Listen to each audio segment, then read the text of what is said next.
বগুড়ার এক সম্ভাবনাময় তরুণ আল আরাফাত ইসলাম অভি, যার কাছে অঙ্কন শুধুই বিনোদন নয়, বরং নিজের ভেতরের অনুভূতি, কল্পনা আর স্বপ্নকে প্রকাশের এক জীবন্ত ভাষা।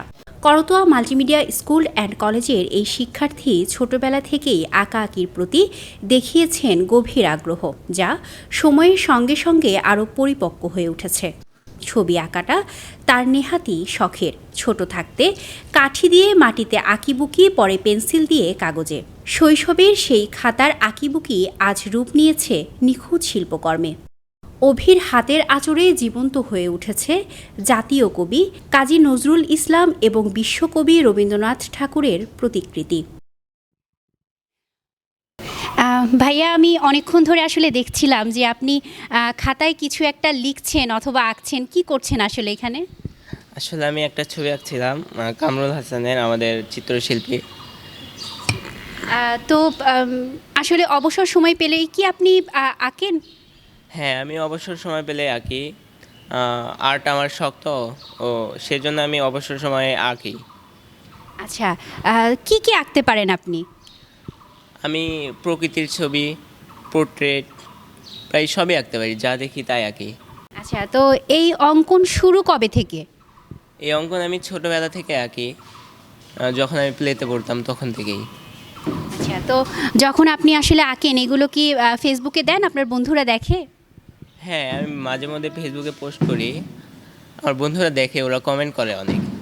আমার স্যার ম্যাম সবাই কমেন্ট করে, আমার ফ্যামিলি থেকে সবাই। তখন কেমন লাগে আপনার? তখন ভালো লাগে, উৎসাহ পায় একটা। আচ্ছা, তো এই যে আপনি এত সুন্দর আঁকতে পারেন, এজন্য কি আপনার বন্ধু মহল কি একটু বেশি কিনা? আমার বন্ধু মহল আসলে সবাই আমার বন্ধু। শুধু অনুকরণ নয়, যে কোনো দৃশ্য বা বস্তু সামনে দেখেই তা নিখুঁতভাবে কাগজে ফুটিয়ে তোলার দক্ষতা রয়েছে তার। সূক্ষ্ম পর্যবেক্ষণ, ধৈর্য এবং অনুশীলনের মিশেলে তার প্রতিটি আঁকায় ফুটে ওঠে এক অনন্য শিল্পসত্তা। ভাইয়া, আরেকবার একটু আসলাম। আমি আসলে দেখছিলাম যে আপনি আঁকাচ্ছেন এবং আপনার সামনে তাকাচ্ছেন। এটা একটু বলবেন, কি আঁকাচ্ছিলেন আপনি এখন? আসলে আমি আমার সামনের ওই শহীদ মিনারটা আঁকছিলাম। আসলে আমি যা দেখি তাই আঁকতে পারি, প্রকৃতির ছবি আর পোর্ট্রেটও আঁকতে পারি। আচ্ছা, তো এই যে যা দেখেন সেটাই আঁকতে পারেন, এটা শেখা কোথায় থেকে? এটা রিসেন্টলি শিখেছি। মানে এটা আমার স্যার বলেছিল যে তুমি যা দেখবা তা আঁকার চেষ্টা করবা, তাহলে তোমার হাতের স্কিল আরও ভালো হবে। বর্তমান প্রজন্মের অনেকেই যখন সময় কাটায় ভিডিও গেম কিংবা ভার্চুয়াল দুনিয়ায়, তখন অভির চিন্তাভাবনা একেবারে আলাদা। তিনি মনে করেন সময়কে সৃজনশীল কাজে বিনিয়োগ করাই সবচেয়ে ফলপ্রসূ। অঙ্কনের মাধ্যমে তিনি শুধু নিজের দক্ষতায় বাড়াচ্ছেন না, বরং নিজের ভেতরের ভাবনাগুলোকেও রঙে রেখায় প্রকাশ করছেন। অভির মতে, প্রতিটি ছবির মধ্যেই আমি আমার মনের কথা বলতে চাই। এই চেষ্টাই তাকে অন্যদের থেকে আলাদা করে তুলেছে। ফোন রিলস দেখা, এগুলো মাঝে মধ্যে দেখা যাবে, কিন্তু সব সময় না। এটা হয়তো 5 মিনিট 10 মিনিট, এর বেশি না। আর ফ্রি টাইমে আর্ট করতে আমার ভালো লাগে, এই জন্য আমি আর্ট করি। সবাই এই ফ্রি টাইমে যখন তাদের প্রতিভাকে বিকাশের সুযোগ পায়, তখন তাদের আসলেই এটা ভালো। তার আঁকাগুলোতে কখনো ফুটে ওঠে বাস্তবতা, কখনো কল্পনার জগৎ, যা সহজেই দর্শকের মন কেড়ে নেয়। তবে এই পথ চলা একেবারে সহজ ছিল না।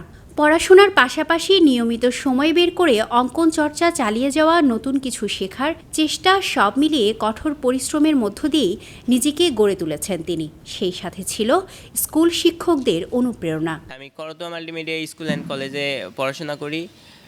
স্কুলের স্যার ম্যাম অনেক ভালো, তারা আমাকে অনেক অনুপ্রেরণা দেয়। তারা আমাকে মানে আরও অনুপ্রেরণা দিয়ে আরও এগিয়ে যাওয়ার জন্য আমাকে যে অনুপ্রেরণা দিয়েছে, তাতে আমি মনে করি আমি সেজন্যই এত দূরে আর্ট শিখতে পেরেছি। বিশেষ করে কেফাত স্যার আমাকে অনেকভাবে অনেক চেষ্টা করেছে আমাকে আর্ট শেখানোর জন্য। স্যারের কাছে আমি গত 3 বছর ধরে পড়তেছি, এবং এই 3 বছর ধরে আমার আর্টের অনুশীলনটা একটু বেশি হয়েছে। স্যার আমাদের স্কুলের চারুকালুর টিচার, তো আর উনি খুব ভালো আর্ট করে, এবং ওনার আর্টগুলো দেখে আমি আরও বেশি অনুপ্রেরণা পাই। বিশিষ্ট ব্যক্তিবর্গ, আমাদের চেয়ারম্যান স্যার, আমাদের স্কুলের চেয়ারম্যান স্যার মোজাম্মেল হক স্যারদের, তারপর কামরুল হাসান, কাজী নজরুল ইসলাম, রবীন্দ্রনাথ ঠাকুর, জয়নুল আবেদিন, এই পোর্ট্রেটগুলো আঁকাইছি। এখন যে সিলেবাস, সেই সিলেবাস অনুযায়ী ড্রয়িংয়ের কোনো ক্লাস এখন নির্দিষ্ট করে দেওয়া থাকে না, কিন্তু আমরা প্রতিদিনই ড্রয়িংয়ের ক্লাস রেখেছি। এটা সিলেবাসে নেই, বাট আমরা কিন্তু ক্লাসে রেখেছি। আমরা করতোয়া মাল্টিমিডিয়া স্কুল অ্যান্ড কলেজের স্টুডেন্টদের আমরা চাই প্রতিটা স্টুডেন্ট অল স্কোয়ার হয়ে গড়ে উঠুক, তারা যেন সমাজে যে কোনো ক্ষেত্রে নিজেকে মানিয়ে নিয়ে নিজে কর্মসংস্থান সৃষ্টি করতে পারে এবং সমাজ গঠনে যেন সে ভূমিকা রাখতে পারে, আমরা সেই দিকে লক্ষ্য রাখি। ভবিষ্যতে এই শিল্পকে আরও বড় পরিসরে নিয়ে যেতে চান অভি। নতুন প্রজন্মকে সৃজনশীল কাজে উৎসাহিত করাও তার স্বপ্ন। দৈনিক করতোয়ার ক্যামেরায় আমরা চেষ্টা করি এমন সম্ভাবনাময় তরুণ ও উদ্যোক্তাদের গল্প আপনাদের সামনে তুলে ধরতে, যেন অনুপ্রাণিত হয় আগামীর ভবিষ্যৎ। স্মৃতি সঞ্চয়িতা অর্থী, দৈনিক করতোয়া।